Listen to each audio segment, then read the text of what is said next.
शिक्षा विभाग ने तय किया है कि 1 अक्टूबर से शिक्षकों का वेतन भुगतान ई शिक्षा कोष पर ऑनलाइन उपस्थिति के आधार पर किया जाएगा। यह प्रक्रिया शुरू होने में मात्र 1 दिन का वक्त बचा है, किंतु अभी भी कई शिक्षकों की ऑनलाइन उपस्थिति दर्ज नहीं किए जाने के मामले सामने आ रहे हैं। इसके पीछे कारण जो भी हो, नेटवर्क प्रॉब्लम या अन्य, किंतु सच्चाई यही है कि अगर उपस्थिति की नई प्रक्रिया से वेतन भुगतान जुड़ता है तो इन शिक्षकों के वेतन पर ग्रहण लग सकता है। हालांकि इसके बारे में विभाग क्या निर्णय लेता है यह तो वक्त बताएगा, किंतु सच्चाई से इनकार नहीं किया जा सकता है कि उपस्थिति की नई तकनीक से समय की पाबंदी में अगर छूट नहीं मिली तो वेतन भुगतान से वंचित होने वाले शिक्षकों की संख्या सैकड़ों में हो सकती है। विद्यालय समय पर पहुंचने के बावजूद सर्वर एवं नेटवर्क आदि प्रॉब्लम समय समय पर परेशान करते रहता है। वहीं सुबह 9 बजे से पहले स्कूल पहुंचने के आपाधापी में कई दुर्घटना के शिकार होने की सूचनाएं भी आती रहती हैं। बहरहाल ऐसा प्रतीत हो रहा है कि विभाग इसमें लचीला रुख अपनाने को फिलहाल तैयार नहीं है, जबकि दूसरी ओर अधिकांश शिक्षकों का मानना है कि विद्यालय का समय अगर 10 से 4 बजे तक किया जाता है तो नई प्रक्रिया से उपस्थिति दर्ज करने में शिक्षकों को काफ़ी सहूलियत मिलेगी।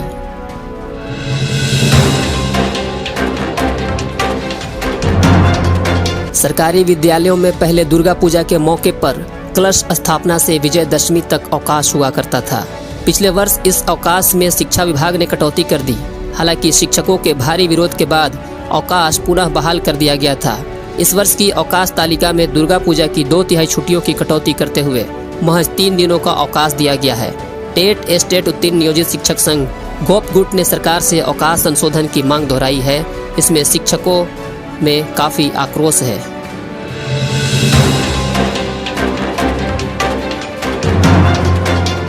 पटना जिले के विभिन्न प्रखंडों में पदस्थापित 48 शिक्षक जांच के घेरे में हैं। इन शिक्षकों के प्रमाण पत्र की जांच की जाएगी। इन शिक्षकों द्वारा सक्षमता परीक्षा 2024 प्रथम के लिए ऑनलाइन भरे गए आवेदन पत्रों की जांच के क्रम में बीटेट, सीटेट और एसटेट का डुप्लीकेट प्रमाण पत्र होने का मामला सामने आया था। सक्षमता परीक्षा प्रथम के लिए किए गए ऑनलाइन आवेदन के समय एक ही अनुक्रमांक संख्या पर 2 शिक्षकों का प्रमाण पत्र चिन्हित किया गया था। जांच के बाद इन 48 शिक्षकों के पास डुप्लीकेट प्रमाण पत्र होने के बाद इन्हें चिन्हित किया गया। जिला शिक्षा पदाधिकारी संजय कुमार ने 17 जिले के प्रखंड शिक्षा पदाधिकारी से इन शिक्षकों के प्रमाण पत्र मांगे हैं। डीईओ ने कहा कि इन शिक्षकों की प्रमाण पत्र की पुख्ता जांच की जाएगी। इसके लिए इनका प्रमाण पत्र मांगा गया है।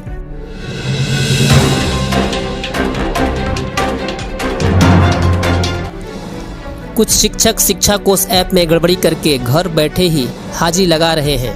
इसको लेकर विभाग भी काफ़ी गंभीर है।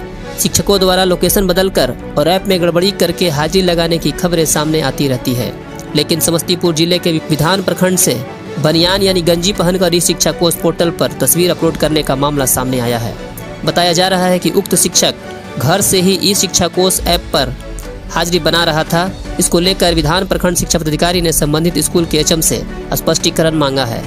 मिली सूचना के अनुसार उक्त शिक्षक ने 24 सितंबर को 9:01 पर अपनी हाजिरी ई शिक्षा कोष पोर्टल पर बनाई है।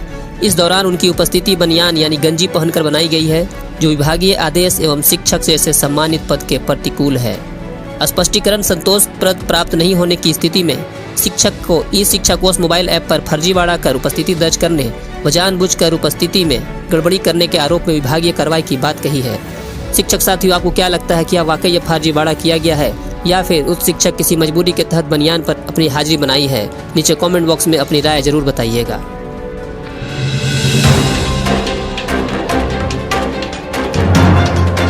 राज्य के 1 से 8वीं कक्षा तक के सरकारी स्कूलों में संचालित पोषण वाटिका के कार्य अब मनरेगा में शामिल कर लिए गए हैं। मनरेगा के अंतर्गत अकुशल श्रमिकों से पोषण वाटिका बनाने और उससे संबंधित अन्य कार्य कराए जाएंगे। स्कूलों में पोषण वाटिका के सृजन, सब्जी फलों की खेती आदि कार्य मनरेगा के तहत कराने को लेकर राज्य के सभी स्कूलों को इस संबंध में मध्याह्न भोजन योजना निदेशालय से दिशा निर्देश जारी कर दिए गए हैं। वर्तमान में राज्य के 20,000 स्कूलों में पोषण वाटिका बनी हुई है। अब निर्णय हुआ है कि कुल 40,000 स्कूलों में पोषण वाटिका का सृजन किया जाएगा।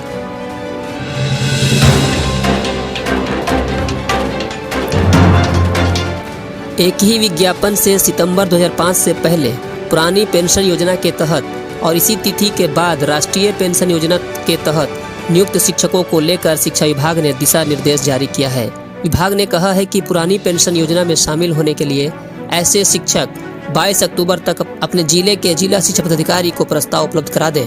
प्रस्ताव के साथ नियुक्ति पत्र, योगदान पत्र आदि कागजात भी शामिल करने हैं।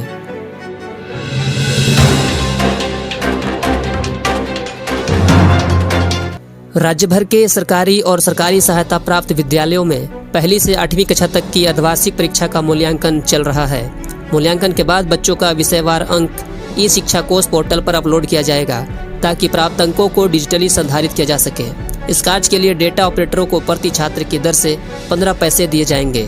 3 अक्टूबर तक पोर्टल पर प्राप्त अंकों की एंट्री करनी है। 5 अक्टूबर को स्कूलों में अभिभावक शिक्षक बैठक यानी PTM होगी। इसमें बच्चों का मूल्यांकन पत्र और प्रगति पत्र अभिभावकों को दिखाए जाएंगे।